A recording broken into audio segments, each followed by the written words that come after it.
Okay, we are live. All right. Hi, Nick. It's been a while. How you been? Hello, Enrique. I am fine. I'm okay. How are you? I'm doing good. Thank you for asking. So, where are you these days? Are you still in Sweden? I am still in Sweden. I'm trying to uh, close everything here and go back to my home country, Greece.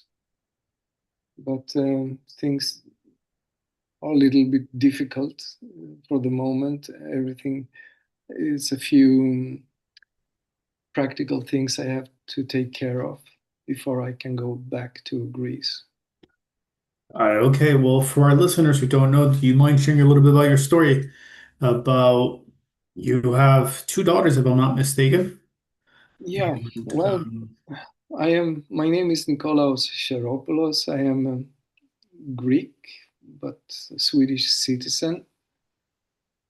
I have been living in Sweden since 64 when my parents took me to Sweden. I grew up here, study here, and so on. Um, the rest, I will take it on the road. We will continue if you have some more questions to do before I start with the presentation about myself and my case. well, so you've been in Sweden since 1964. Yeah. So you're Greek nationality, but you're born and raised in Sweden. No, I am born in Greece, Mhm. but I was 6 years old when I came to Sweden with my parents. They brought me to Sweden.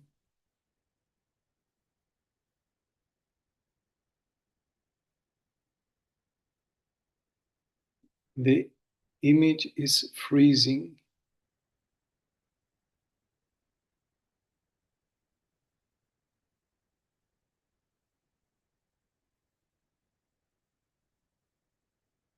I don't hear you anymore. Now you're back, I think. Hello there, Nick. Yeah. Yeah. So basically been there almost your entire life in Sweden. Yeah. That's true. Got it. So, and just, I guess for context for our viewers here, you were raised in Sweden, went to school in Sweden, so you speak the local language fluently. Yeah, I speak Swedish, English, Greek, and a little bit German also. Oh, wow. So And if I'm not mistaken, you married some lady from Belarus. So do you also speak an additional language? no, no. I didn't manage to learn the Russian language, or so many other things happened. To make it a little bit short, my internet connection is unstable, it says. Yeah. So, but anyway, this was just one comment, so you will know. Anyway, I met a lady from Belarus in 2000. Uh, we decided uh, to live in Sweden, and we have we was in contact for a long time. And she moved to Sweden in 2008, uh, so she could develop with her life also, as she allegedly was a psychologist, and we have some years in difference, and I didn't want to cut her off from her future. So Sweden was ideal for these kind of things, so she could continue to study, to have her license, and then perhaps she could open her own practice, and we can move back to Greece. But Right. anyway, Well, this is we part did. of history here, Nick, and it's good to know, kind of get a background of who you are, and maybe your kids can hear listen to this someday. So, Yeah, so you were in Sweden, born in, born outside of Sweden, lived in Sweden since the age of 6. And then you basically went to school there, speak English, Swedish, yeah. Greek, his Greek. Greek, and didn't really pick Little. up the Russian language, unfortunately. Yeah. I Well, see. I do understand a few Russian words and some sentences, but not much. So Uh, how is it that you have so this culture, right? I mean, so your background is completely in Swedish. They're very different, aren't they? And then later in life, you marry a Russian. So can you tell me a little bit about all these three cultures, a little bit about you? all right. Well, I want to be honest with you and the audience here. I can say it very clear that Sweden didn't manage to destroy me. I continue to be Greek in my mentally, emotionally, culturally. Um, I don't have so big idea about Sweden. I never had actually. I'm very honest about that. Uh, and the more years goes by, we can see a lot of evidences about what I have been feeling. It's coming true. For example, about kids and how the state is taking care of the kids and so on. And a lot of things is happening in Sweden uh, where they are uh, taking kids by force, the state, and putting them in foster homes and so on. For some months ago, there was an article by the media outlet Al Jazeera who made an article, a very good article, by the way, and about these cases where the Swedish state is forcibly taking kids and put them in foster homes. They're in principle kidnapping them. And suddenly the Prime Minister, Ulf Kristersson, he came out and made a comment about that and said that he considered that Al Jazeera was a threat to the Swedish state because of this article. You know, it's a big mess. There is a lot of details. I don't remember everything um without reading about it and telling you, but I don't think it's. If anybody wants to read about it, they can find on the internet. It's published. Uh, well, they have a really strange way of, or let me put it this way instead. I don't think Sweden it's much different than Belarus and Russia. It's a silent democratic dictatorship. This is what I consider Sweden to be. They are doing it with some clever methods. They are starting from the kindergarten and to manipulate, indoctrinate children. In Russia and Belarus, they are doing it really very authoritarian. They don't care about children, or like they do pretend to do in Sweden. And I don't think there is much big difference between Sweden, Belarus, or Russia. Well, you said a lot there, and I wrote a few notes here. And for a large part, I agree, but leaving politics aside, and we'll get into your personal case in a Yeah, second. yeah. But you never felt Swedish, and then you said a few other things that are quite interesting, and I want to elaborate. But you said you never felt Swedish, and why No, would you? I didn't say that. I didn't say that I didn't feel Swedish, but this Sweden has always reminded me that I am a foreigner. I see. Understand? So you've never been accepted. Yeah, it's just an illusion that Sweden is a democratic country and open, and everybody has the same rights and so on. I don't think this is true. I think this is an illusion which is created purposely to show the people around the world that Sweden is a very open, very democratic country. I don't consider Sweden to be democratic or open. This is my personal opinion. Look, having traveled to about 70 countries myself, I can tell you that that's the case for just about every single country. And the only one that I feel like it's lost its identity over the last 20 odd years is the United States. But that's another dilemma that we'll get into in a little bit. But you said another key thing here that and silent dictatorship, which is absolutely true, but I'm not getting into that political stuff. But you said another thing that really intrigued me. You said they don't care about children, not in Sweden and not in Belarus. It's just a different way of brainwashing, is what you're alluding Yeah, to. yeah. So while I agree with that statement 100%, but I wouldn't just say that that statement is accurate just to Sweden and Belarus. I would say that statement's accurate just about every country I visited. I have yet to go to a country where I would say that children are top priority for a government. So, Hmm. but I want to elaborate on this.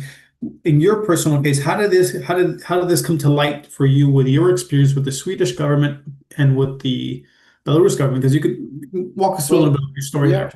yeah. I was always living with the illusion that Sweden really care about their children and their citizens. But one day in 2017, my kids were abducted from Sweden, and they were abducted by their Belarusian mother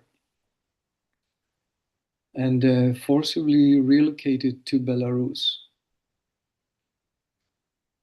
With I your made, approval, did she relocate to Belarus with your approval or without your approval? no, without my approval. I didn't know anything. That morning, I went to the kindergarten with my kids to leave them there, and then I went back to my work. I worked as a math teacher at that time. And when I came home in the afternoon, there was nobody home. No, it was completely silence, and I was really shocked. And tried to understand what's happening. So I made some phone calls to the kindergarten, and they told me that the mother of my children has picked them up at about lunchtime. And she said that she will go to doctor with my younger daughter, Alexandra. And I didn't know that we had a planned meeting with the doctor, but this was just a pretext to take the children.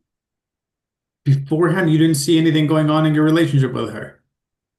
No, the problem I think started when the mother of my kids uh, changed the church she usually went to.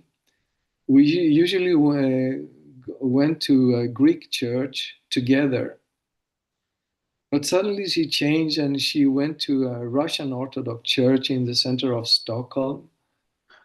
And after she started to visit that church, her attitude against me changed very much. She became aggressive. She became really very radical. She took my kids, my daughters, with her to the church. I didn't visit this church, not because I had something against it at that time, but I didn't have the time. I always was at home. I was cleaning and taking care of our home. But her attitude changed and she became very aggressive. And I tried to understand this, but I couldn't. Not before, after the kidnapping, I did understand the reason why she became aggressive with me. Well, curious, you said so you didn't go to this church and you think this church played a role. When did she start visiting this church? It was when our second daughter was born, about 2015. Took 2 years. She started to go to this Russian Orthodox church. And after the kidnapping, I made some research myself. There was Swedish radio made a podcast about the abduction of my daughters. And this church you know, was propagating for the Russian world this imperialistic idea about Russia, etc., etc. And all this started after the invasion of Crimea in 2014.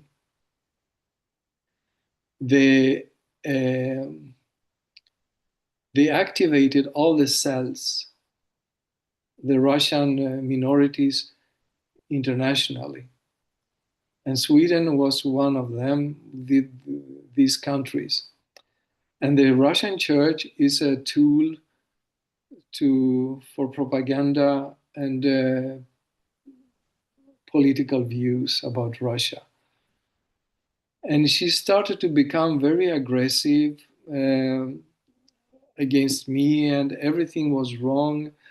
The Russian world was the best world in the best idea in the whole world. You know, all her idea about Russia, she was glorifying Russia, and the rest was bad in the world for her. So if I stop you there, so you said, uh, but did you see any signs earlier beforehand? Because I have a completely different theory. I don't think it was a church.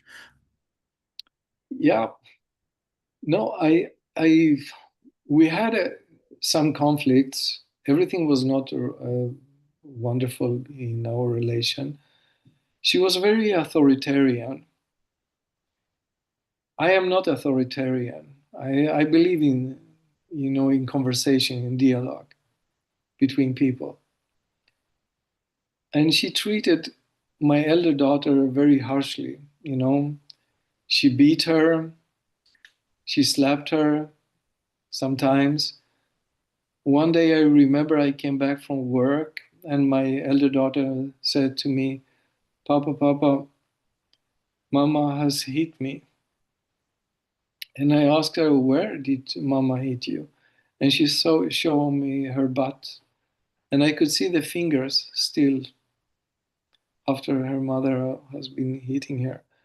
And I was very angry, of course. I said to her, you cannot continue like this. If you do it again, I will file an application to the police about this because this is not okay for me. And also, after she started to go to this church, my daughter, my elder daughter, when she came back home, she wanted to kiss my hand. She took my hand and kissed my hands. And I say, what are you doing, my dear? I say, I am the one who should kiss your hands, not you. Oh, in church they teach us that we have to show respect. But this is not to show respect. This is, it's to kissing the hands of the priests. Why? You are a kid, you know. You should not be involved in this yet. It's too early. So we had our disagreements. It was about religion and the authoritarian way she wanted to raise our children. I couldn't accept that. Yeah, it sounds to me like a huge culture clash. We're going on from Yeah, from them, from Belarus, and then for your culture. I guess I mean I'm almost tempted to say your kind of Swedish culture, which is very different, and it's just kind of clash right there between both of you. Um, It was not even the Swedish culture, you know. I am Greek, and a lot of people think that the Greek culture is very rough and so on, but it's not. Children is above everything in Greece. You know, I remember I said when my kids were kidnapped, I talked with my lawyer, and she said something, and I answered, you know, I am Greek. For me, my children are above everything else, even my life, I said to her. You know, it's we don't treat kids bad. I recalling myself, my youth when I was a child. My parents never hit me, really, not even one spanking. never. My mother just took the she spanked me in the butt sometimes, but it was like, for me every time when that happened, I was smiling because I knew she was doing it very softly, just to show that she. It's interesting. Yeah, for me, the other day I was speaking to my mom. She called me and we're on the phone for several hours. And I guess I don't know what's going on, but I guess she's been watching too many TV or something. Mhm. She's like, hey, she's like, hi, Enrique, I want to apologize for hitting you when I was a kid. I'm like, Mom, stop apologizing. It's like I think you should have beat me up even harder. Like you should have absolutely beat the shit out of me. There's a few times that you missed that you have no idea some of the things that I did, but honestly, I think if you probably would have beat me up once or twice more, it would have been good and I would have done better in life. Literally I told have, that to my you mom. know, I have the same feeling about my I, mother. Perhaps I she's don't your. regret any beatings, and I got a lot. Believe me, I got a lot, and I think every single one I deserved, every single one of them. Mm. No, I didn't get so much. Really, I you did. know, I grew up very free. My Same, parents let me do mistakes. You know, same. they didn't try to restrict me, tell me what to do or not to do. I live. Same. I have freedom, and I think 100%. that's created who I am. Absolutely. So, just for some background, yeah, I had a great childhood. I do not regret it at all. My parents gave me absolute freedom to do whatever I wanted to do, how I wanted to do. However, there were certain boundaries, and if anything that was done maliciously, that's a whack. If I were to fight with my brothers and was being selfish, that's a smack. So it's correction, but go out at 7 o'clock in the morning, come back at 9 p.m. As long as I didn't hurt anybody with the intention of hurting anybody or any malicious acts, I'm fine. But if they saw anything that was malicious or selfish, Mhm. that's when everything came. It And was, yeah, I have a similar uprising, you know, with my family, but we have one different. You have brothers and sisters, I did. I grew up with two brothers and yeah, three I cousins. I didn't have anyone. I was the Ah, okay. only child. Despite that, my mother raised me very carefully and very uh, correct, I think, because my mother was she was a feminist. She is the only genuine feminist I ever met in my life, and there was not Really? about you know talk about that because I am a man and so on that I should not do anything and relax. Didn't exist in our family. Everybody helped each other. Right. And I think that was great. She even learned me how to cook from a young age. And once I asked her, why do you teach me how to cook? And she gave me a really good example. I'm still remembering it. And she said, one day you will grow up, you will create family. Perhaps your wife Your partner will not be able to cook. Who will cook for your kids? She said to me. No. And she was absolutely right. Yeah, that's another dilemma. Let's another rabbit hole we could go down. Yeah. Let's avoid that one for now. And Yeah. so you get in the situation with your I guess former wife now, right? Are you guys divorced? No, I didn't marry with my Okay, wife. okay. And that is because on the road, before we have kids, there was something I asked for a prenuptial agreement. Hmm. She, Smart. yeah, she refused to do that. Mm. I said, then I will not marry you, because I was somehow have some fear inside my soul, you know, another culture, and I read a lot about all this, what we are talking about now. Interracial marriages that go bad. Yeah, and I wanted to be covered as much as possible. I don't think the kidnapping would be covered, although, but Well, this we'll talk was about The Hague in a sec. uh, anyway. But I really asked for a prenuptial agreement, but she refused to do that. So Interesting. So you asked her for a prenup to protect your assets, everything you worked for, and you're a math teacher. You've been a math teacher for quite some time? no, I am a engineer in education, Okay.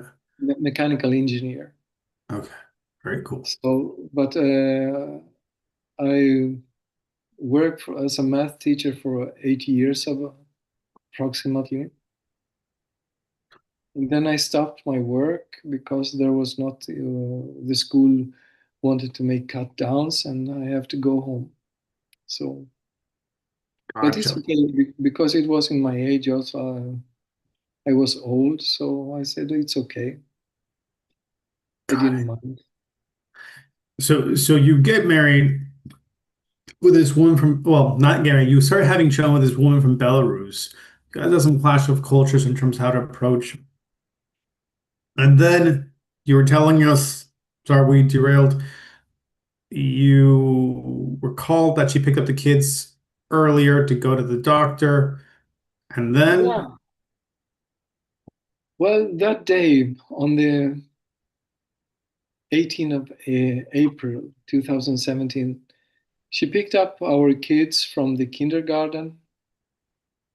She met with a friend of her, she was a friend with a woman from the church. They went to the bus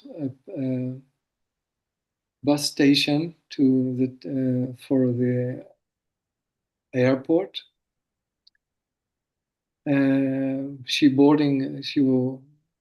went on the bus, went to the airport, and about 4 o'clock, 4:10 past 4, the flight left Arlanda in Stockholm and went to Minsk. and how did you know she did all this? Someone told you or a police report? No, I had in my, I understand that uh, my ex couldn't plan this alone. She didn't have the capacity to make this planning. And I did understand that somebody was helping her in all this. And the one who was with her at the air flight buses, she left to England because this was when I filled my application to the police station next day in the morning. I said I suspect that this woman participated in the abduction of my kids, and I was right. This was proven later on. Uh, and she understood that I will not give up. I will continue because she was a participant in the abduction together with the Russian Orthodox Church in Stockholm. who helped plan this abduction. And I continue until she left Sweden and went to London. She's working in London. Who is this person who helped? The Uh, mother of your children. yeah, it's a friend of the mother of my children. Do you know why she helped? Yeah, because she is a really extremist. She is also in the Russian world, a fascist. Sorry to say this, but she is a fascist. She is against Putin, Ukraine. She didn't even wanted to use her husband's name because he was Ukrainian. So she used her Russian name, which is Kaberska. But when she left Sweden, she changed her name to her husband's name, which is Katsanovska. I learned something recently because from all my travels over the last several years. In several cultures, women do not change their name to their husband's name. I didn't know, but she changed her name to her husband's name before she left Sweden. I figured that out because I called the tax department and they said to me that she changed her name to Kasanovsk. And then I found her on the internet and also where she worked in London now. Interesting. So she helped the mother of your children get away from Sweden, Yeah, runs everything. Now she ends up in Belarus. yeah. What does the Swedish authorities do for you? What do you do with the Swedish authorities? Like, okay, let me start with the police. I think the investigation in Sweden was really amateurish. It was performed by amateurs. Why do you say that? Yeah, because I called the Swedish the police and filled my application about what happening and so on. And then they interview me, and I said to them, I know that this is her friend. She helped her, and they interrogated this woman who is now in London, and she told them lies. She said to them that, oh, I just met with her before she was boarding the flight buses, and she was asking me to help her with tickets. So we bought the tickets the same day. So this was something spontaneous, it happened this moment. They met, she bought the tickets, and she was taking the bus to the airport to get to Belarus. And she also said the police asked her, what kind of tickets did you buy? I bought them through the internet, and it was single tickets without return because it was cheaper. And when I was reading the interrogation report from the police, I said, but this is, bullshit. This is lies. This is not true because you cannot buy a flight ticket online the same day. The system don't let you through. And I was telling them over and over again until a police said, I agree with Nicolaos, you cannot make this, you cannot buy the ticket. But at that time, she disappeared. This woman moved to London. How long did the investigation take? I mean, it sounds like how long did it take when you reported this police investigating her, they go back and she's gone. The investigation took about 1 week maximum. And I was telling them over and over again, she's lying, she's not telling the truth. And after some months, one police investigator agreed with me and my thesis that you cannot buy online. And only then The prosecutor reacted and labeled a crime against this woman also, participant in the abduction. So so how long did that take before they realize? Several weeks, months? How many months? And the It, reason why I'm asking is because I'm trying to understand, because now you have two cases going on. You have one, and I have so many questions of how did they let her get on the plane without your consent? But the second question is like, why didn't they go after her and prosecute her? So that's what I'm trying to figure out. oh, dear Enrique, it was too complicated for the prosecutor in Sweden to go to London and Isn't that try. part of the EU? Excuse me? They're part of the EU, aren't they? At that time, no, they were not in EU. Is there no They treaty went between England and Sweden? no. Criminal There prosecution? is, there is, but the prosecutor considered it to be too complicated. Child abduction, abating child abduction is complicated? Yeah, it was too complicated. So they, What's they so didn't complicated about that? they didn't bother. Enrique, this is what I'm telling you. It's crazy things, it's unbelievable things. Oh, I believe you. I'm just trying for our audience to try to understand this because see, our audience perhaps are in thinking about interracial marriages going abroad or some other girl abroad or whatever, and something happens, and now they have. I want them to be informed that this is what governments Yeah, in Sweden, this is what no, it's this is may no, happen. I mean, and right now there's a huge immigration in Sweden from other parts of the world, yeah. and you have men and women who are could be in danger of if they're not educated what can happen and what their government will do and will not do for them. It took me months, to convince the prosecutor that this woman was lying. And I also asked the police interrogator who made the first interrogation with this woman, who, in my opinion, she fled to England.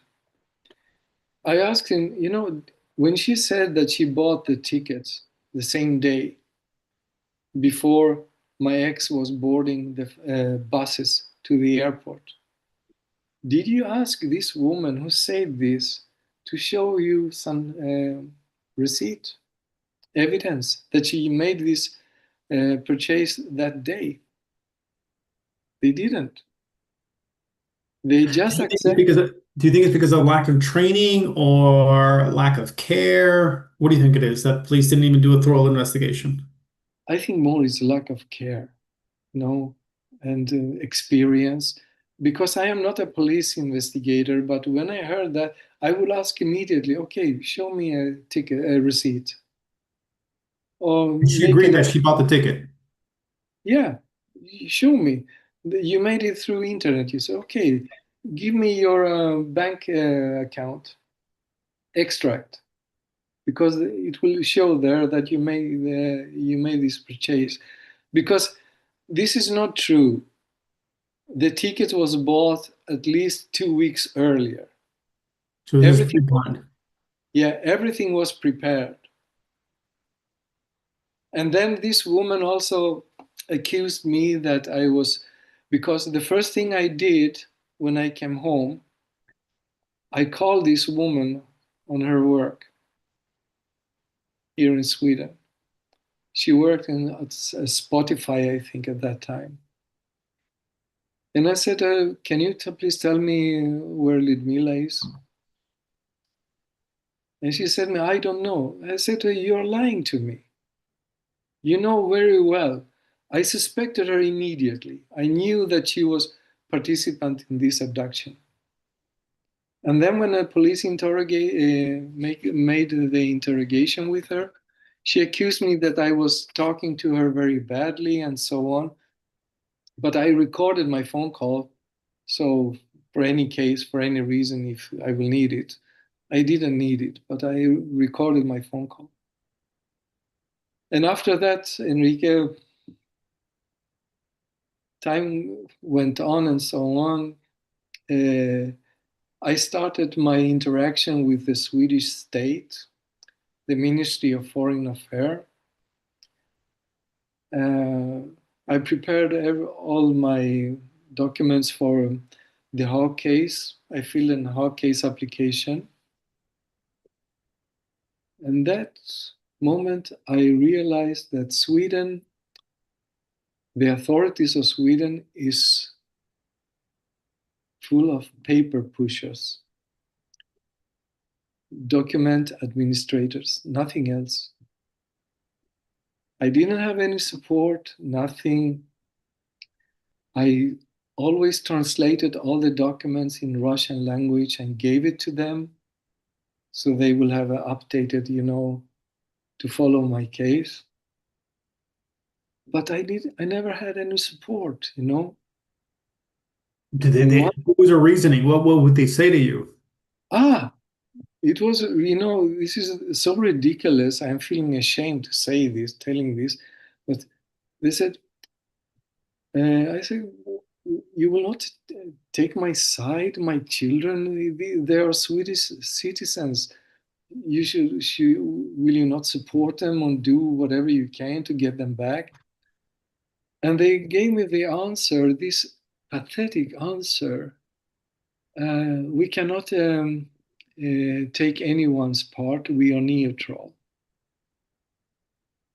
I said, how can you be neutral? I said, this is, two Swedish underage citizens. No, we are neutral. We cannot take anyone's part. Interesting. So two Swedish girls, your daughters get taken from Sweden to Belarus. The person who helped abide the abduction lies to the police. Goes she do any charges get pressed against her? No, they withdraw the charges against this woman in England after about 9 months because there were no new evidence in the case. I was so angry and said, "Did you try to get any new evidence on the case?" It was just because you don't have they don't have new evidence. They drop a case. Yeah, yeah, Interesting. yeah. Well, I guess if you're going to commit a criminal act, just have no new evidence and everything will be fine. Jeez. So, and I'm being sarcastic for those who don't know. the show was going on for many years, and my relation with the Ministry of Foreign Affairs become worse and worse In what fashion did they get worse? because I couldn't accept the feeble and pathetic answers I got from them. So I was, answered them very honestly and telling them my opinion about them, what I was thinking about them. And you should never do that in Sweden. But I really don't care, because I am okay with my conscience. I can understand from frustration the things that you were saying and how you behave towards certain people who are not working or you feel they're not working to help you. So I don't think there's need to apologize for that. And so the authorities don't do anything to this woman who bought the tickets for this woman that you had children with to leave to Belarus. So what happened between Sweden and Belarus? Nothing. The paper pushers in Sweden was continuing, to exchange papers every time I was calling them and ask for some, to put pressure, diplomatic, whatever. I got we cannot do much more and so on. But it's really interesting because the embassy of Sweden with the ambassador in Belarus, she organized on weekends sometimes to read Swedish fairy tales for the Belarusian kids. But she didn't invite my kids who were in Belarus. It So was really only, here quickly. So Belarus is part of The Hague, and so is Sweden. yeah, So and Belarus has been part of The Hague since 2001. So I just for our audience to understand this, right? Uh, what happened there with the Hague Convention using it? Belarus undersigned one part of the Hague Convention. The second part they didn't. I think it was the 1996 Hague Convention. They didn't sign it because then any judgment from Sweden, for example, will be implemented in Belarus. So they only signed the first part. I think it's 1980 Hague Convention. 2001, Yeah, July 2012, 2001. yeah. So what happened? I mean, Sweden is also part of it. So did you ever submit a case like, hey, I'm trying to get the kids back? Before when we get there, I'm kind of curious. How did they let the children board without your permission onto an international flight? Because we had shared custody, and when we What does had that this, mean in Sweden? What does that mean in Sweden? Because that that can mean means many things that in different parts of the world. that means if I don't make any specific notification about this, then she has the same rights. She don't have to ask me if she wants to leave abroad with the kids. If I would say that, uh, if I would have told the police that every time she would like to travel, I want her to have my written permission, then she would not have been able to travel. But I didn't do that because I have trust. I trusted her. So let me get this straight. So you're not married to her. You basically just co-living together. No, And no. Forgive me for interrupting you. Sweden has a really uh, a special law about this, a sambolagen. You can live with somebody and have the same rights as a married. There is no difference. If you're married or not, it's the same. uh, is that the situation you two were in? Yeah, So okay, so you guys are both living together, decide to have children, and I'm assuming you're on the birth certificate. yeah, I'm assuming she needs to get your permission to get a passport, and they let her board the flight internationally without your approval. yeah. But They, there's a law that says since you guys are not married, it's co-parenting by default, and then from there on, she can do as she pleases. yeah. I think they have changed the law now. It doesn't matter if you have uh, common custody, Mhm. co-parenting. You have to have permission to travel. I think the law have changed that. I'm not sure, but I think there was some talk about to change the law. Yeah, I mean,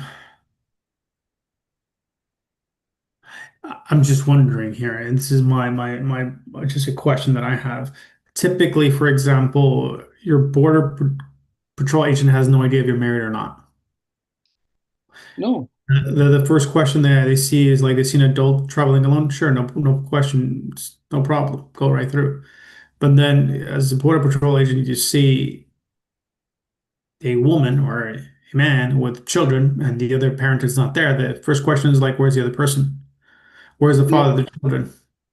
dear Enrique, they made lot of mistakes. Okay, Yeah. I will never forgive them. First, you're right in what you're saying.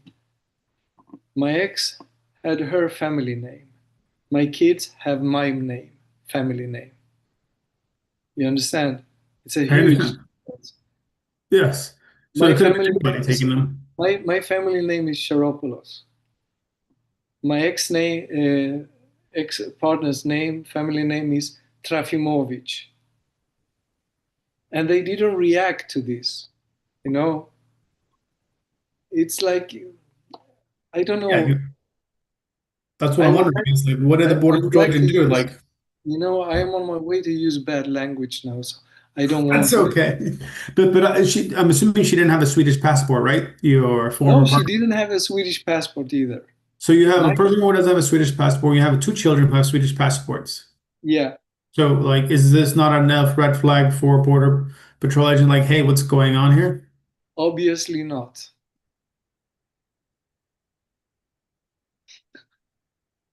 I mean, I No, just remember being a kid and traveling abroad with my mother. My father would stay behind, and my father would always have to give a letter signed saying it's okay, it's not an issue. I clearly remember this, like it happened yesterday.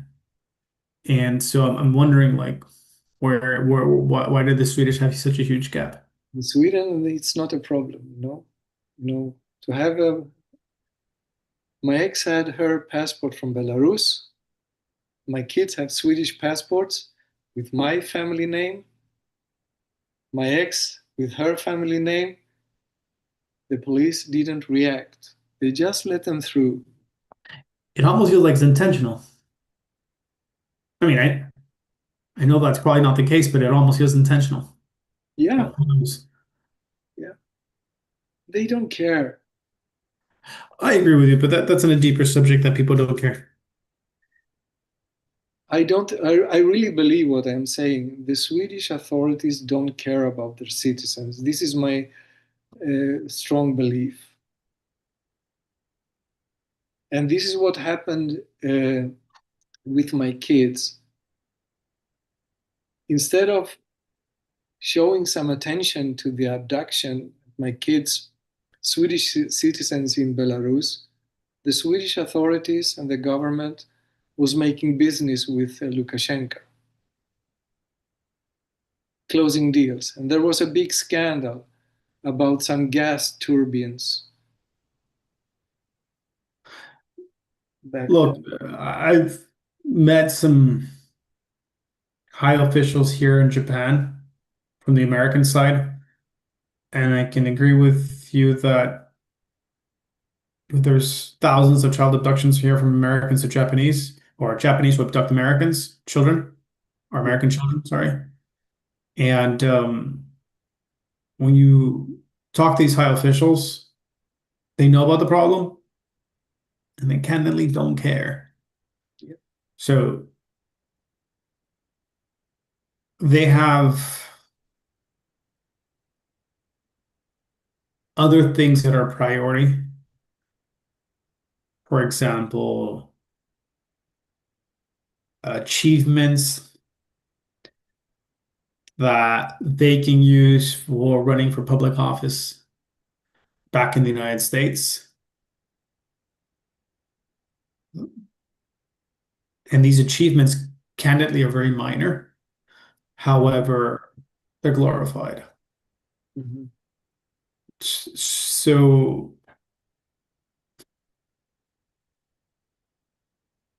and I think a lot of it from what I've seen is for monetary gain, personal, and those around them. Indirectly, they get monetary gain. It's So all I'm just wondering, what kind of, I mean, I don't know, right? I would know very little about Sweden and Belarus,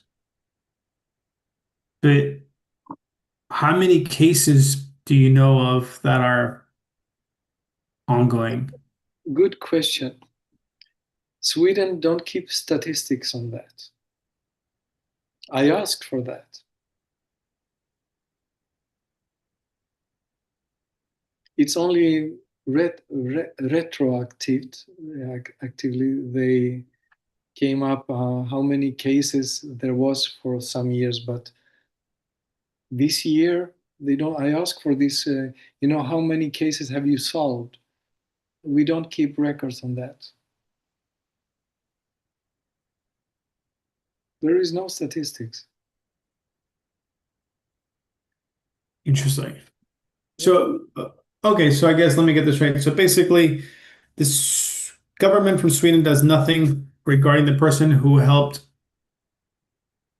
kidnap your children. The border patrol, who's overseeing, or border control, who's overseeing at the airport didn't stop, then let him go. Did anything change there? Anybody get prosecuted? Did anything? No, Reparations? Nothing? nothing. Then you have in Belarus between trying to start the Hague Convention. You got no success there? Where did No, you not get a success from the Sweden side or from the Belarus side? I Which didn't. I didn't have any success. The only thing what happened it was that my Greek lawyer, thanks to her, because I had a Greek lawyer with my case who supervised all my case and my battle Greek in in Sweden? no in Greece. Okay, okay, in Greece. I don't have so big trust on anyway. I trusted her, so she took care of my case and she supervised it. Uh, our only the only success we had was when my lawyer in Greece, through her connections and so on, she managed to get the Greek uh, consul to participate in one hearing. And this was the only case we won. Because this consular, he was also a Belarusian citizen. He was Greek national, but with Belarusian citizenship. He is a very powerful, very uh, big financial surface. So everybody respected him. It's what we say in the United States: money talks and bullshit walks. You know, when he come inside the courtroom, they just obey. You know, so we won that hearing. You But won that this was hearing in Belarus or in Greece? yes, in Belarus. Got it. So just for our listeners to understand, so you went to Greece, talked to a lawyer in Greece to No, no. help you file a case in Belarus instead of having a lawyer in Sweden help you file a case in Belarus. The first day after the abduction, I called my lawyer in Greece. It's a good friend to me. And I said to her, please, Martha, I want you to take care of my case and supervise it. And she did that. And from Greece, she was using her connections with Moscow, embassy in Moscow.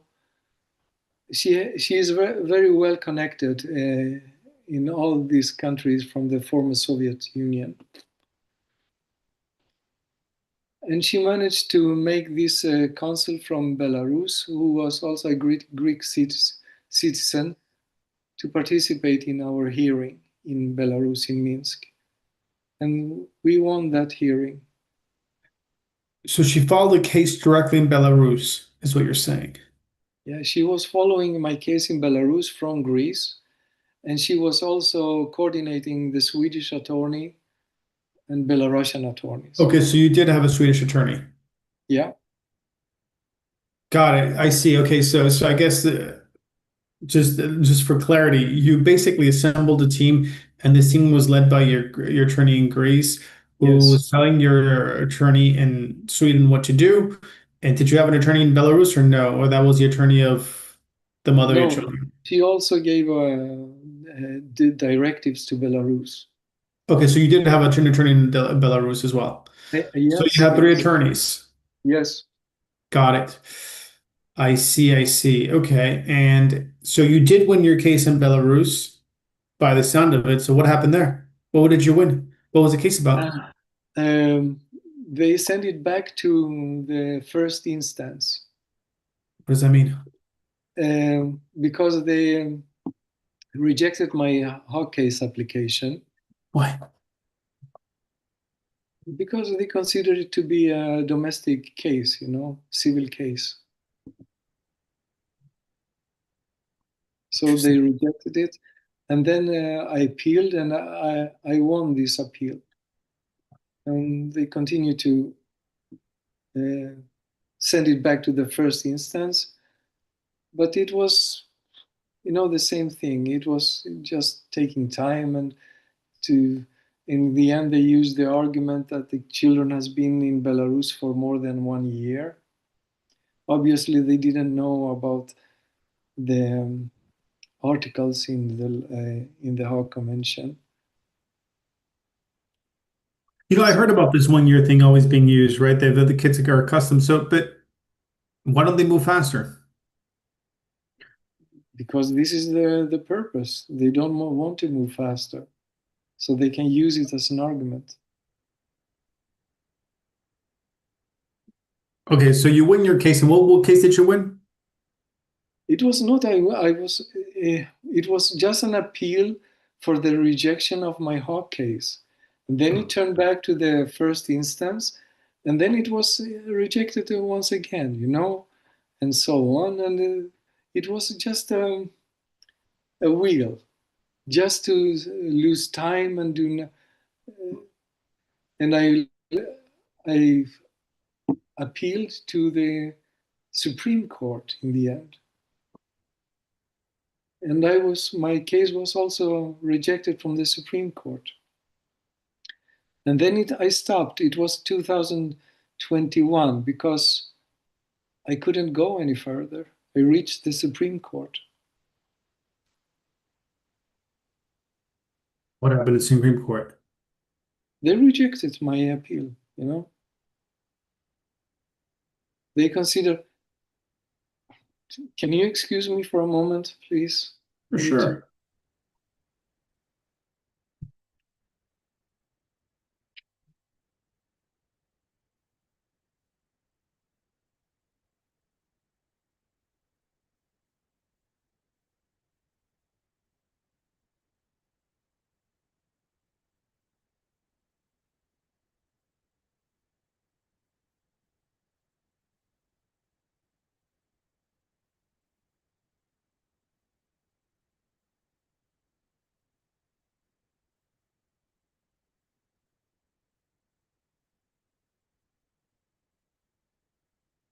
So, there we go. I put myself on mute. So, for those wondering, the United States is part of the Hague Convention.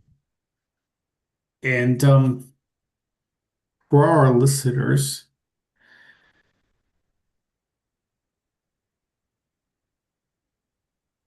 a little bit of context to some of the notes that I wrote here in terms of the Hague. There are several countries that are part of the Hague Convention. I think we've done a podcast as well from someone from South Korea, and that took quite some time for the Hague to actually kick in, but it did after about nearly 2+ years.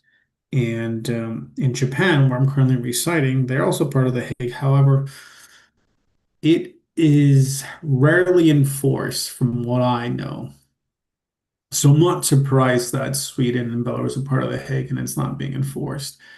And you have to ask yourself what's really going on here. If all these countries are signing the Hague Convention, but nobody's enforcing the actual treaty, what's the point of being part of the treaty? And for everybody who's considering interracial marriage, is just something to think about.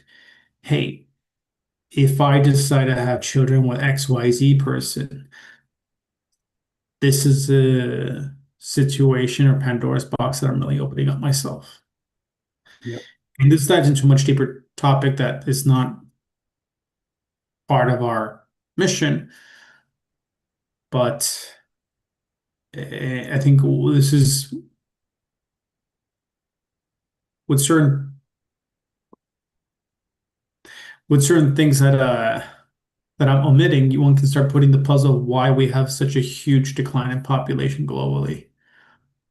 And for example, Nick's, and we have several other people that we know here at Find My Parent who've been in this situation. They can be domestic or interracial marriages from different parts of the world. From what we see from a lot of emails that we get from people, and I guess my personal conclusion from all hundreds of emails, this is a systemic problem that's been going on for a very, very long time. I don't think it's something new. I think it's been going on for decades. I think it's rarely brought up to light. I believe since maybe 40 years ago, when being a single mother or the single mothers was on the rise, we started seeing, and we've been told that this has to do with domestic violence or something of that sort. I would say, yes, it does happen. Domestic violence does happen, but without any evidence, I wouldn't say it is domestic violence. And but when you look at the numbers of how much single mothers have risen over the last 50 years, it's alarming. It's quite alarming to me. Um, I have my own theories, but I would say for a large part of the people who do contact us are men. And I find it hard to believe as a father myself that most men will just walk away from their children. Um, I think, yeah. Yeah, I don't believe any of the data that's out there. Or I've learned to be very skeptic about the data that's out there. That's probably the best way of putting it. As And and I think men are waking up, getting information, people are sharing their stories, and people are finally talking about it a little bit more openly. And this is why we're having such a huge decline of birth and marriages. I think after going through what I have been going through, it's for me the Hague Convention is just a nice to have policy. It's nothing. It doesn't. Theatrics. Yeah, it doesn't do anything. Nobody's respecting it. Perhaps the idea is very great, but to be implemented, then the countries who undersign it must respect it. If they don't respect it, then there is no use to have it. It's useless. It's only giving work to high-paid positions to some people in the organization, this organization, nothing else. I think it's just theatrics. It's just for political reasons they sign certain Yeah, things in yeah. order to appease the masses, but nothing is being enforced. It's only being enforced when certain there's political motives, just to keep it nice and brief, of why we're going to do X, Y, Z. But other than that, it's never enforced. It's really interesting. You made me a question. You asked me about my litigation in Belarus. Well, what is there to say? I was served, summoned by my ex in a pizza restaurant. I went to Belarus for Christmas to meet with my girls, my daughters. And in a pizza restaurant, my ex came and said, tomorrow there is hearing. She gave me, she summoned. I think the name is Oh, Simone. yeah, yeah, yeah. Okay. She handed over that Okay. tomorrow there is a hearing. And I said, How did you were at the pizza shop? yeah. And, I said, what is this? Are you working in the legal field? I said, I didn't know that. Have you the right to give me this paper and tell me that tomorrow is a hearing? I have not been notified. It's really crazy. There is no respect for law, nothing.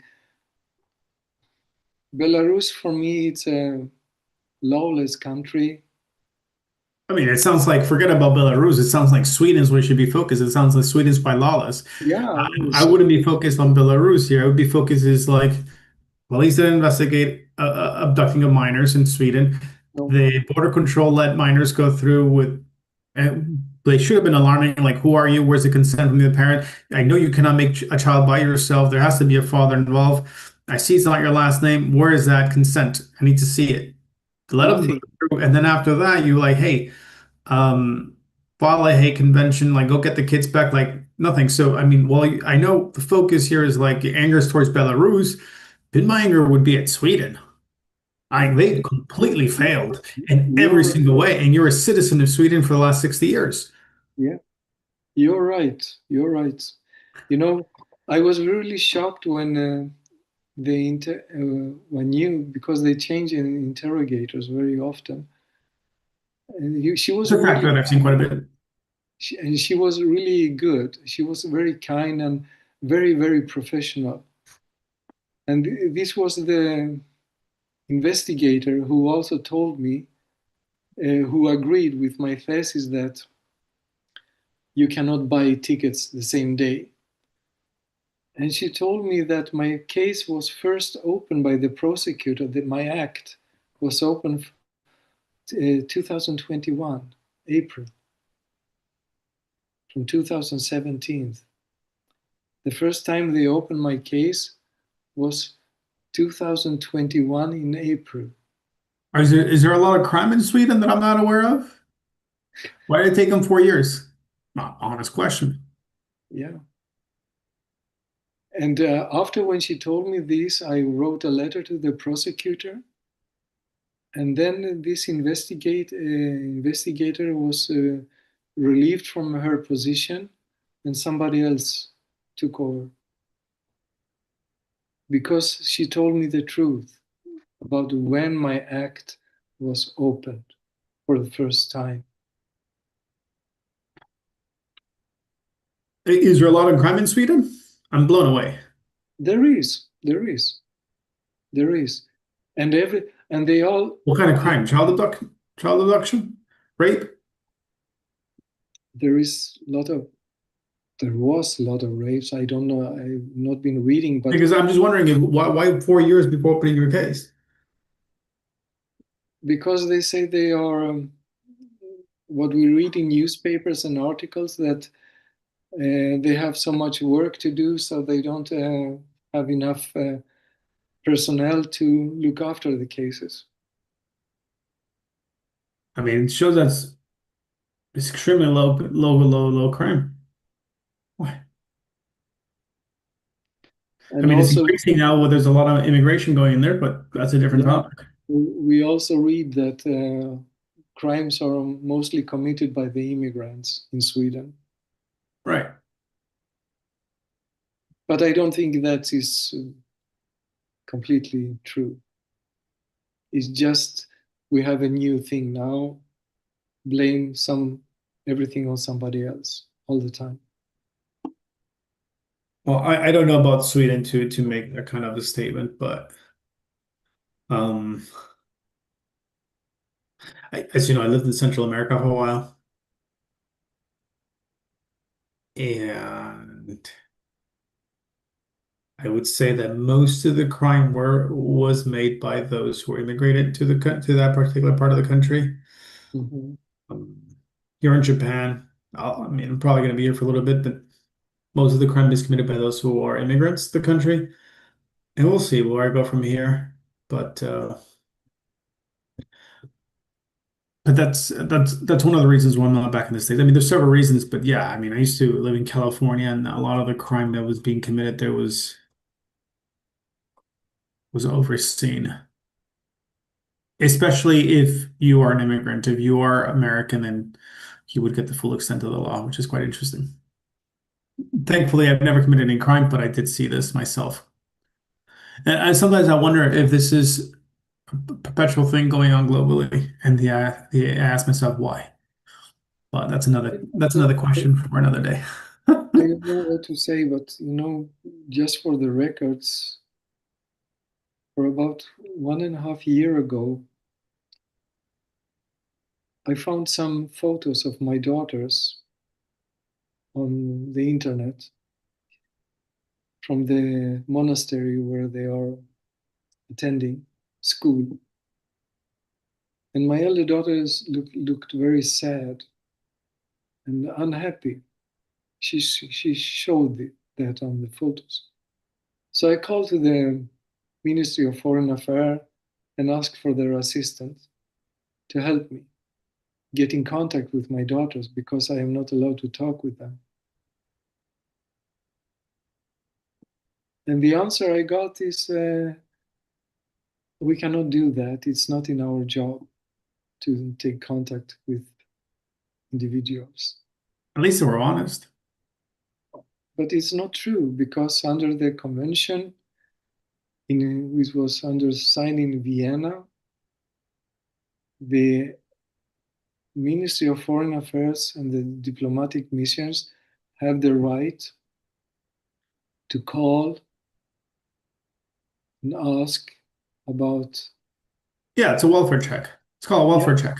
yeah, Yeah, so they have that here in Japan as well, and I did that for my daughter when she was abducted, or that she was in that situation. yeah. And the American embassy lied to me. They said they will do their best. But at least, what I'm saying, at least they were honest to you. For me, they said they'll do their best, and their best was contact the mom and say, "Look, can we ask you how Melina is doing?" They said no. It's like, okay, cool, thank you very much. Click. That's it. They have to ask permission to the other individual if they can do the wellness check. And at least your embassy was quite honest, like, well, we can't do it because if the person says no, they Oh, can't do anything. they made a phone call and they said that we talked with the mother, and Uh, she said that the children are well, but it's not with the mother you should talk. It's with my daughter. No. well, as somebody who's been through with American Embassy, I can tell you that the wellness check is, she said, the mom said no, Yeah. and no, that's it. There's nothing we can do. At least they didn't lie to you. That's what I'm saying. Is there any Anyway, enforcement of it? No, there isn't. So this is a part comes back to our government. So it's whose fault is it? anyway, Enrique, in general, I am very disappointed with the system in Sweden, the social system, the welfare. We read a lot about this, and it's globally famous that Sweden has such a wonderful, beautiful system. But the reality is very, very different, very, very far away from what the citizens are. Yeah, I agree. I think in Sweden it's failed family law, and I believe family law has typically favored a gender over another gender, and it was written to protect one gender, not the other. And it's been a systematic issue, and it's just slowly brewing and brewing to such a big level. And then there's people like yourself, because I know other people from Sweden who are speaking up. And I think podcasts like this one or other forms of media where people can express themselves with the internet now, the truth is seeping out. And it's no longer falling for, I'm going to call it propaganda of what's written on articles or what's stated on the news. Mhm. It's your job, my job, to really inform the masses of what's really going on.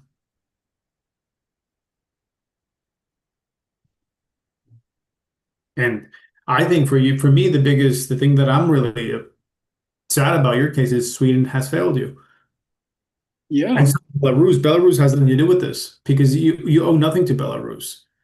Belarus is to you as a foreign government, as a foreign government can be, but the Swedish government has failed you completely in every this is turn. this is how I feel. The Swedish government have failed me, and it has failed all its citizens. 100%. So if I'm From Swedish, I wouldn't want to have children with anybody. I'm like, oh the my God, moment this thing's going to from the happen. moment from the moment an official tells you that we are neutral, we cannot do anything. If you fail your citizen, you fail as a country. That's it. 100%. 100%. It's a failed state. Yeah, 100% it's a failed state. If you cannot protect your own citizens, especially if you cannot protect those minors, those children. yeah, and especially when you're talking about the minors and the best interest of the child and so on. This is qualified bullshit, in my 100%. opinion. It's just beautiful expressions. We are serving them to everyone, but I don't believe this is the best interest of the child. And then what happens out of this, it propagates issues for your children growing up, and they grow up with perhaps some anger towards the world, maybe some mental issues, and then if they have children, then things arise from that, and that's not a good thing. So it's just we just keep growing and growing, Yeah, or maybe they decide not to have children because they had such a bad childhood. yeah, But here the reason it all stems back to Sweden. yeah. But there is nothing I can do here anymore. They closed everything. All bridges are burned.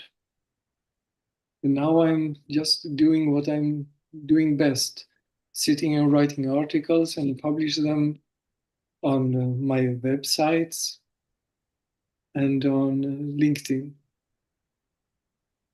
about these issues, what we are talking about. I have been writing about 7 or 8 articles about Sweden, where I'm touching the issues we have been talking about today. I publish them, and a lot of people following me now, and these articles have had quite a good success. What? So your eldest daughter was how old when you last saw her? It was 2019, 8th of June. She had her birthday. How old was she? Now she's 14, So at that time she was 7, 19. Yeah. No, she was about 10. 6 years. Let me think. 19, 6 years. Yes, she was 7.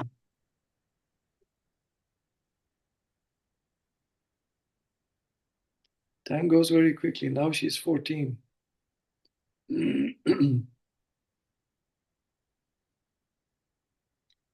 And she's going in a school, and her education, my kids' education in this monastery school is very low. I had a friend from United States who also had his kids abducted to Belarus by their Belarusian mother. They went to the same school as my daughters do. Oh, And he told me that his kid complained. They went back to United States because the mother understood what she did, and she sent them back to the father. And he told me that this is not a school, it's a propaganda institution. They're brainwashing the children, indoctrinate them, make Belarus. them, yeah, I think it's happening everywhere, honestly. yeah. But this monastery school, especially this monastery school, it is, they are reading about the Orthodox faith more than about anything else. So my kids, I know that my kids are very low education, very low quality education. I think the propaganda happens everywhere. That's what I've been learning over the last several years myself. If I were to have kids myself again, I would do homeschooling. Is the same in Japan? Same everywhere. United States, Japan, you name it. I guess you're right. It does a there's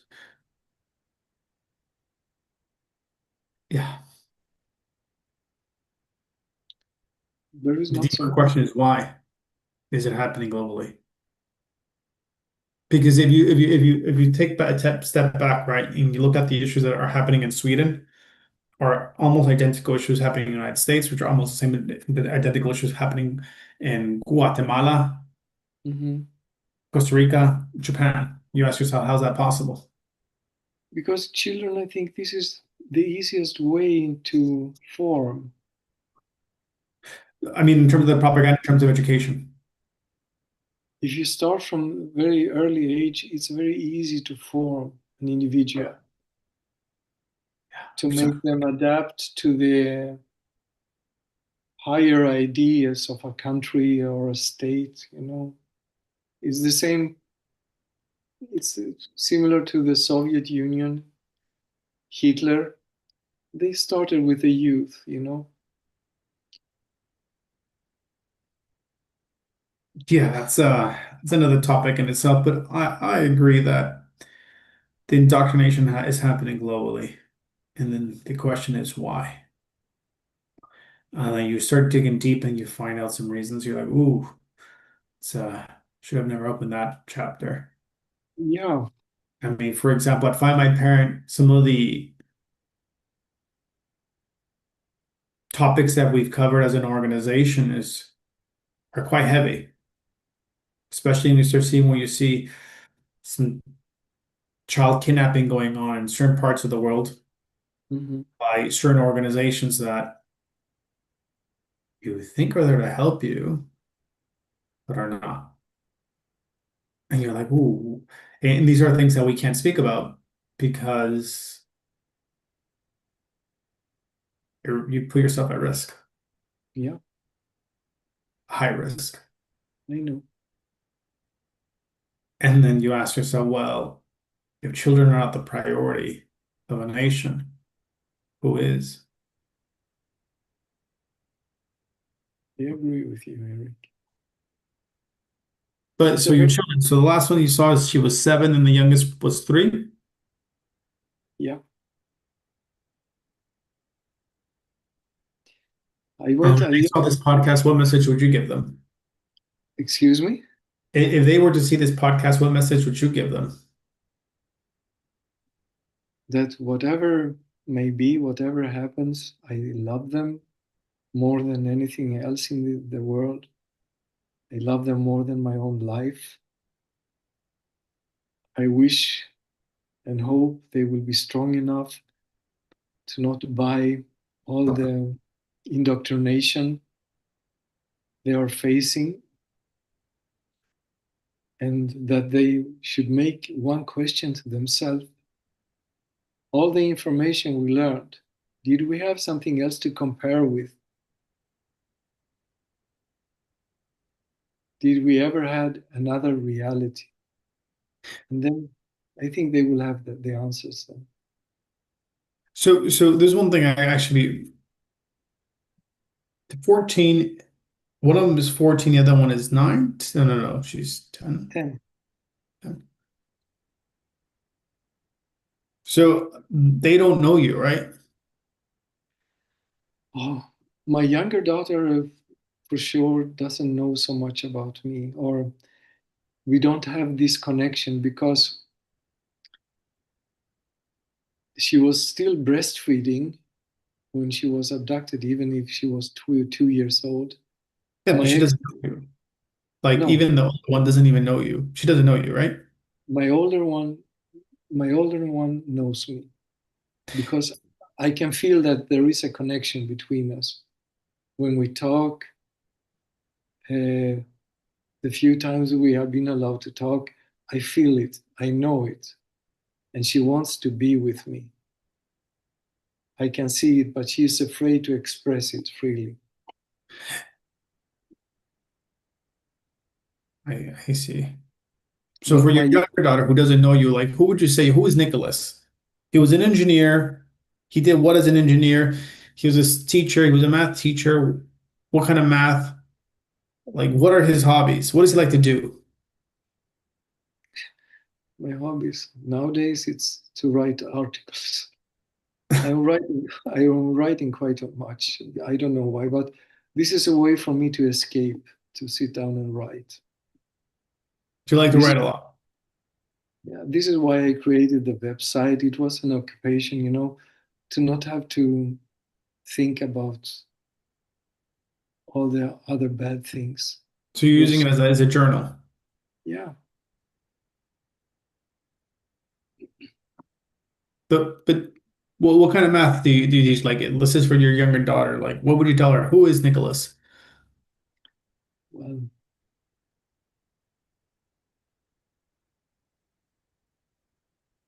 I was a loving parent, loving father, and I think my younger daughter, even if she don't remember me as much here in Sweden, she remember the times I met with them in Belarus. She always wanted to hold my hand, and we walked together. Uh, in Sweden, I didn't have the opportunity to be with my younger daughter because her mother breastfed her intentionally just to cut her off. So this was a preparation of the abduction long before it happened, actually, because she wanted to cut me off. She understood that the relation I had with my elder daughter, it was difficult to cut off. But with my younger daughter, it was much easier because we didn't have the chance to get to know each other. Uh, I was sitting and did math lessons with my elder daughter at home, and she was actually really good at math, even when she was really young. They told me that from the kindergarten also, that she was very progressed in math.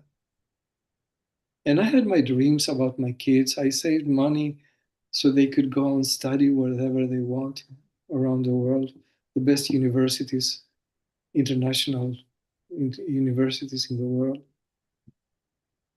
This was my dream, to have two high educated young girls who will be independent, not have to depend on anybody, and they can make their choices themselves. Now, I hope my younger daughter will remember me. The banana I tried to give her, but her mother refused to let me take her with me to get a banana in a restaurant. And she was crying that her mother didn't let her come with me. It's really,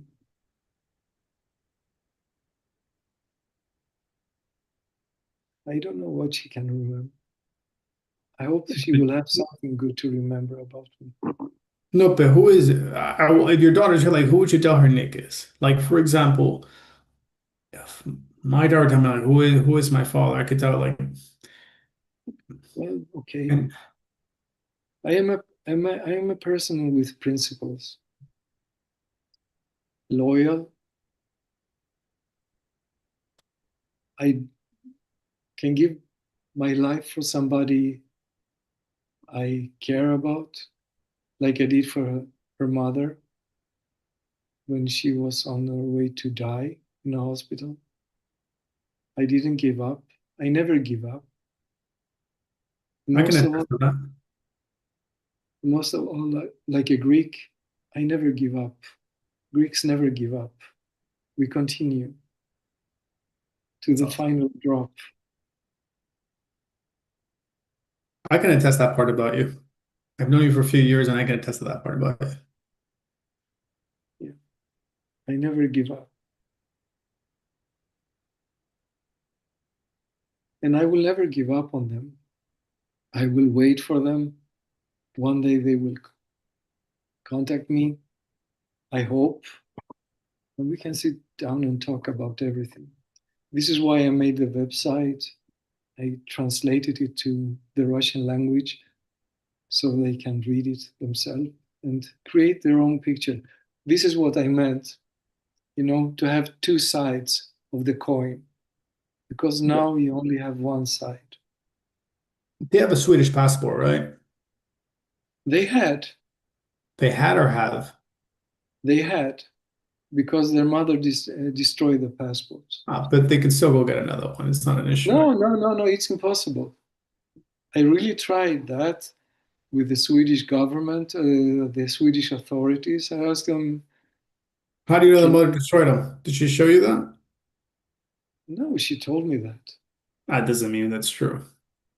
But they are invalid now. So I try to Doesn't issue matter. new. She can go in there and renew them. Well, they want my kids to go to the, yeah, embassy in Minsk physically. Yeah, it's fine. But they will never do that. Well, for She now. that she well for now. We will see, but I hope they will be able to go to the Greek consul and issue their passport because they are Greek citizens. Do you believe in God? Excuse me? Do you believe in God? Not anymore. It's a problem. No, I stopped to believe in God when I see what's happening in Ukraine. I Before stopped to this happened to me, I stopped to I, believe. I was Roman. I grew up Roman Catholic. I come from a background where my mom's a strong believer in God since her childhood. And so my family, it was always God first. Well, dad and then my God. And just like every teenager, Mhm, you kind of have to go through some hardships in life. And I was like, I forget God. I think life is, it's all about science and this and that. And in my 20s, as a teenager in my 20s, I kind of went away from God. And then I had a very similar situation as you're having.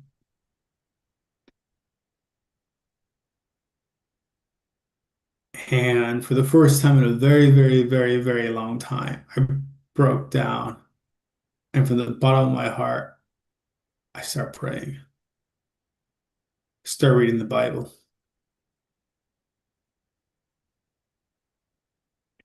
mm, And it came from the deepest part of me, mhm, believing in God and mhm, trusting Him in the process of this and letting Him know, I understand why you put me here. That's fine. I'm okay with that. I'll leave this up to you. You have your reasons why you've done such thing. mhm, And please forgive me for all these years that I have abandoned you. mhm. And I started reading the Bible I still because I continue. wanted to. Yeah, I And still. and from that sincerity and talking to him, and I do it, I have it to try to talk to him every single day when I wake up. Not pray, but talk to him. I And I still can continue. tell you that it has transformed my life Mhm, completely. So once I started doing that, I got in the best physical shape of my life. I got in the best shape emotionally of my life. I got in the best form financially of my life. And I got my daughter, and I get to see her. And every time I thank him mhm. and I talk to him, I'll just call it prayer. I like to talk to God. And I can tell you from the bottom of my heart, it's one of the best things ever. Now, I'm no preacher because I have done my part of departing away from God, but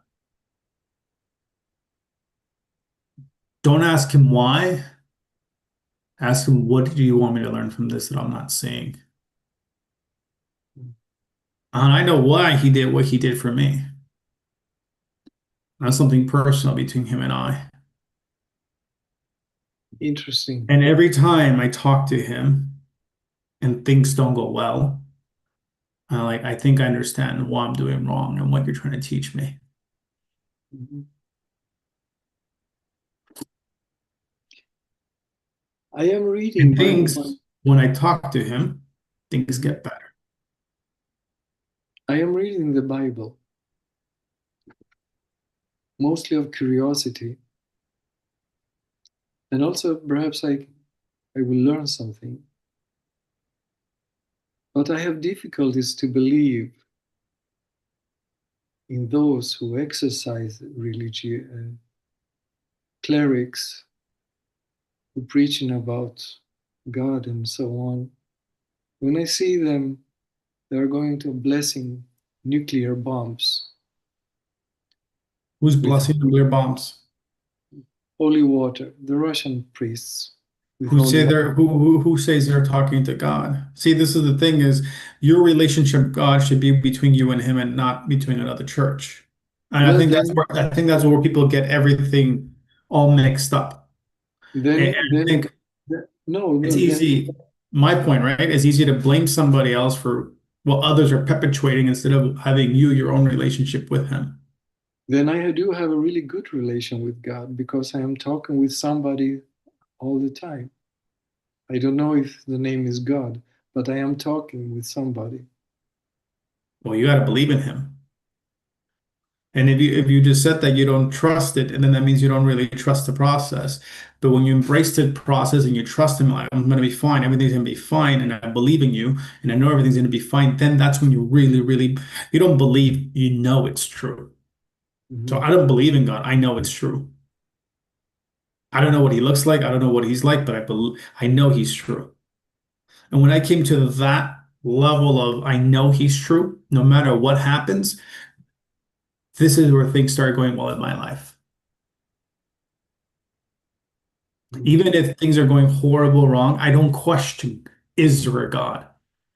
I ask, what is the purpose that you want me to learn from this?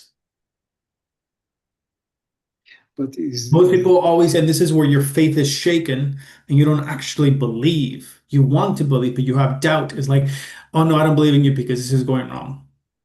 Then everything shatters. That's not real belief. It's like, yeah, okay, this happened. What do you want me to learn from this? That's when I come back. I come home like, what do you want me to learn from this? Like, that was shitty. It's my fault.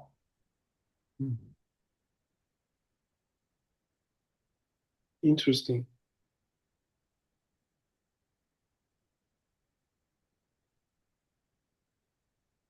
But I think we are born to doubt. And when you Otherwise, get over that hump of doubt, I think that's when you see the bliss. otherwise, otherwise, we will not have progress in life. If you don't doubt and questioning, then there is no progress. Evidence, the Greek, the ancient Greeks, they always questioning. Aristotle, Plato, Socrates, they always question, and they died for that. They believed in something. Freedom of speech, to question anyone, never take any answer as for granted. This is my culture and my beliefs. The only thing that God gives you is free will. God, okay, That's it. in Greece, they believe in God. We have the Greek Orthodox Church. There is a lot of spirituality. My mother was very spiritual. She went to church very often, to monasteries and so on. But you know what? She never pushed me to anything. She said, I will be happy if you and your father will follow me to the church a couple of times per year, Christmas, Easter. And we did that. But we were never pushed or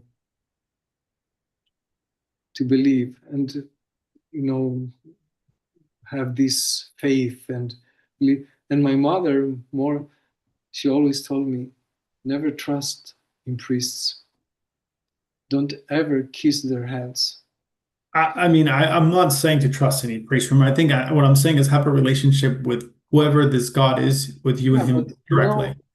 you know what you have. I think there is every day I'm sitting and thinking myself, and I'm talking to somebody. If this is God or whatever, I don't know. But I am talking, communicating, because I'm trying to gather strength, energy to continue my battle. I hope I will not be exhausted.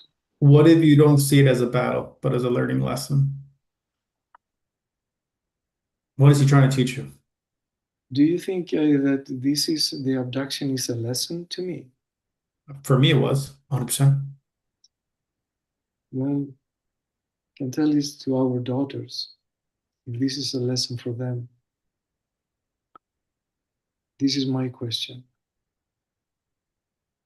I think there's a deeper meaning in terms of what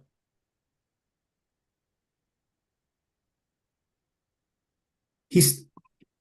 I guess each of us have our own relationship, right? Mhm. With with God, and this is my belief, right?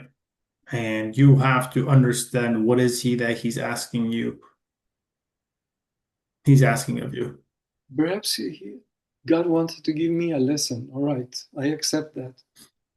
But what has my daughters to do with that? Why are they punished? If I will get an answer to that, then I You, will be convinced. you got to dig deep. You got to dig deep there on that one. That's what I think, Nick. On that, Yeah. you got to dig deep. I know. I took me 3 years, and I know the answers already. I am to blame for the situation. but if you were to, so your daughter's like, where can they find you? And they were to see this podcast. Yeah. Where can But they find you? How can they contact you? Website? they can contact me through the website. And I have my phone numbers, email addresses. I made specific cards for them, which is rotating all the time in the Russian language and English language, so they cannot miss it. And they'll But know how to find this website? this is And another without you giving out the information for other people to like start spamming you, but they should know how to find this. this is another question because I believe that my kids are very isolated and very restricted. But if they have access to the internet, they know how to find this website. Yeah, if they, I made some tests myself. I wrote my kid's name, Anthie, So they know how and to it, spell their full name. and it came up immediately. I also wrote it in Russian, English, whatever. So it's not a problem. If they look up for me, they will find me immediately.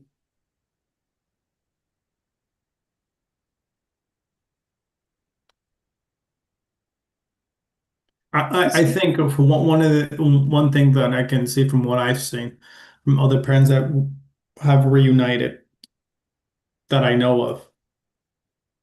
One thing that kids fear is that you will take them away from their mother. I know that. I know, and I have been thinking about this all the time. Is this I something don't that you are going to do if they were to No, contact I you? don't I don't want that. I never wanted that. I have even accepted the fact now that my kids are far away from me. But to have the feeling to be able to communicate when you feel for it, when you need it, to talk with me or with them, this is a very different, it's very another thing. This is the feeling, just to feel that I am free to call my father And I, as a father, are free to call my daughters without any restrictions. Because I know, you know, in the beginning, when the abduction was performed, I wanted to have my kids back, but I wanted to have them back with their mother because I know this is how I grew up. Kids are never happy without the other part.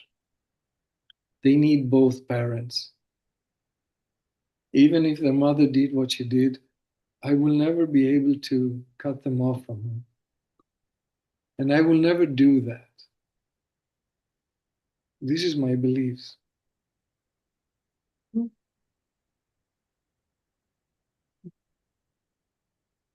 Because there is so much written about this, so many papers about kids who are growing up without one parent.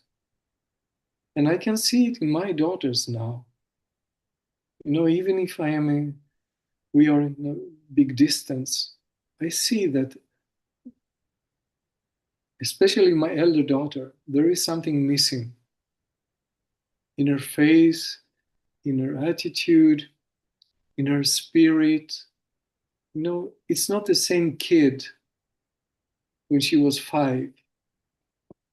She was laughing, she was smiling, she had happiness. It was coming out of her. Now, this is gone. It doesn't exist. I only see a sad face, very reserved. Every word she's trying to tell me, she are thinking carefully to not say something which can create problem with her mother.